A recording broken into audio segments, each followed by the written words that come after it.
ये कहानी एक यंग सीगल की है जो अपनी पहली उड़ान फर्स्ट फ्लाइट भरने से डर रहा था, लेकिन आखिर में उसने अपनी पहली उड़ान भर ली। कैसे? आओ देखते हैं। नन्हा सीगल अपनी चट्टान लेज पर अकेला था। एक दिन पहले ही उसके दो भाई और उसकी छोटी बहन उड़कर जा चुके थे, लेकिन जब सीगल ने उड़ने की कोशिश की और लेज के किनारे तक दौड़कर आया तो वो डर गया। नीचे बहुत गहरा और मीलों तक फैला हुआ समुद्र था। उसके मन में डर बैठा था कि उसके पंख उसे संभाल नहीं पाएंगे और वो गिर जाएगा। इसलिए वो सिर झुकाकर वापस अपने छोटे से बिल में भाग गया, जहां वो रात को सोता था। हैरानी की बात यह थी कि उसके भाई बहनों के पंख उससे भी छोटे थे, फिर भी उन्होंने हिम्मत दिखाई और उड़ गए। लेकिन ये नन्हा सीगल हिम्मत नहीं जुटा पाया।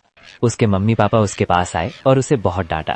उन्होंने उसे धमकी दी कि अगर वो नहीं उड़ा तो उसे वहीं चट्टान पर भूखा मरने के लिए छोड़ देंगे। लेकिन सीगल इतना डरा हुआ था कि वो हिल भी नहीं सका। अब 24 घंटे बीत चुके थे, कोई उसके पास नहीं आया। पूरे दिन उसने अपने मम्मी पापा को भाई बहनों के साथ उड़ते देखा।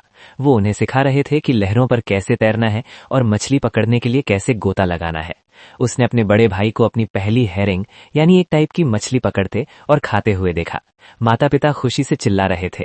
पूरी सुबह उसका परिवार सामने वाली लेज पर बैठकर उसके डरपोकपन का मजाक उड़ा रहा था। अब सूरज ऊपर चढ़ रहा था और बहुत गर्मी थी। सीगल ने पिछली रात से कुछ नहीं खाया था, इसलिए उसे बहुत कमजोरी और भूख महसूस हो रही थी। वो धीरे से लेज के किनारे आया। उसने एक पैर पर खड़े होकर और दूसरा पैर पंख में छिपाकर सोने का नाटक किया ताकि कोई उस पर ध्यान दे, लेकिन किसी ने उसे नहीं देखा। उसके भाई बहन सो रहे थे और पापा अपने पंख साफ कर रहे थे। सिर्फ उसकी माँ उसे देख रही थी। वो एक मछली के टुकड़े को अपने पैरों से नोच रही थी और अपनी चोंच को पत्थर पर रगड़कर तेज कर रही थी। खाने को देखकर सीगल पागल सा हो गया। उसने माँ से भीख मांगते हुए आवाज निकाली, गा गा गा। माँ ने गुस्से में जवाब दिया, गौ कोला। लेकिन फिर उसने मछली का एक टुकड़ा उठाया और सीगल की तरफ उड़ी।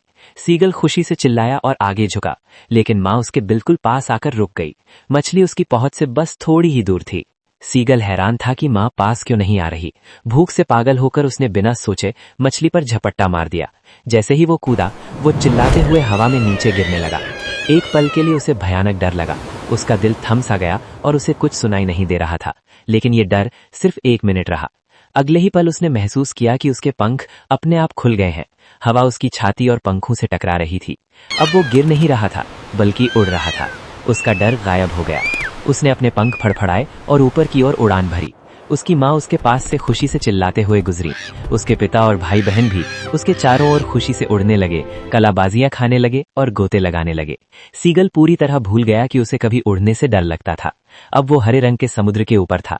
उसने देखा कि उसका परिवार नीचे समुद्र की सतह पर उतर गया है और उसे बुला रहा है। सीगल ने सोचा ये जमीन है, तो उसने अपने पैर नीचे किए, लेकिन उसके पैर पानी में धंस गए। वो डर के मारे चिल्लाया और फिर से उड़ने की कोशिश की, लेकिन वो भूख और थकान से इतना कमजोर था कि उड़ नहीं पाया। उसका पेट पानी की सतह को छुआ और वो डूबा नहीं, बल्कि तैरने लगा। उसका परिवार उसके चारों ओर खुशी से चीख रहा था और अपनी चोंच से उसे डॉगफिश के टुकड़े खिला रहा था। इस तरह नन्हे सीगल ने अपनी पहली उड़ान पूरी की। ये कहानी सिर्फ एक पक्षी के बारे में नहीं है, बल्कि हम सब के बारे में है। जब हम साइकिल चलाना सीखते हैं, तैरना सीखते हैं या कोई भी नया काम करते हैं, तो हम भी उस सीगल की तरह डरते हैं। ये कहानी हमें सिखाती है कि डर के आगे जीत है। लाइफ में कोई भी नया काम शुरू करने में डर लगता है, लेकिन हिम्मत करके ही सक्सेस मिलती है।